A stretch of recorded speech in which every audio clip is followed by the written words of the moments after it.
tema di oggi è quello della business intelligence. Per questo nuovo episodio di What? Le parole della digital transformation spiegate semplici.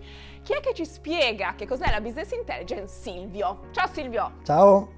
Allora, tu ti occupi di business intelligence e da quello che ne so vuol dire rappresentare dei dati in un grafico? No, non è solo una mera rappresentazione di grafici, ma è un processing, è una metodologia di aggregazione e di interpretazione successiva in modo tale da poter mettere insieme più cose e ottenere dei risultati specifici per il business. Il concetto astratto mi è chiaro, però qua in What abbiamo imparato che il modo più semplice per raccontare alcune metodologie tecniche è di fare degli esempi.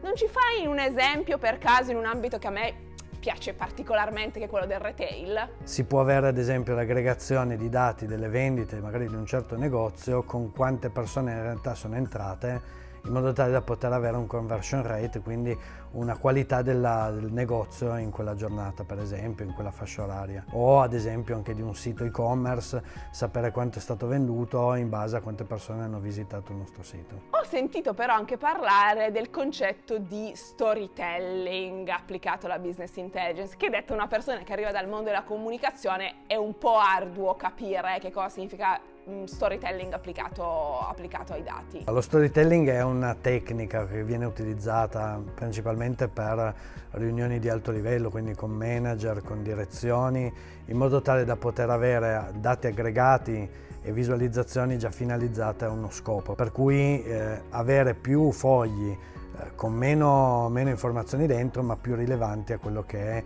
la necessità del business. Quindi il racconto più strutturato del dati in funzione dei singoli obiettivi di business che magari i manager si sono posti. Quindi abbiamo visto come le metodologie della business intelligence già consentono di andare a lavorare sui dati per offrire un valore aggiunto anche per i ragionamenti strategici di marketing o di business.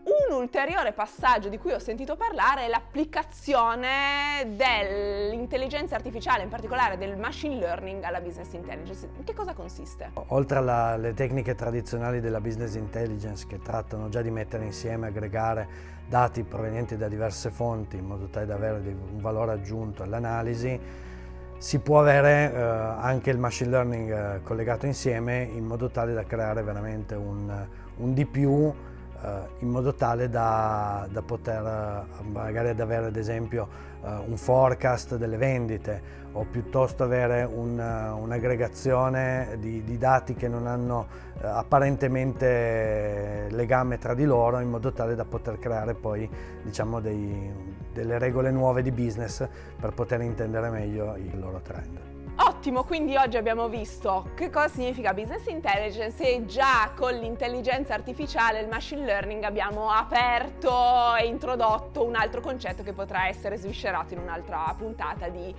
What. Grazie Silvio per averci fatto compagnia in questo episodio. Grazie a tutti.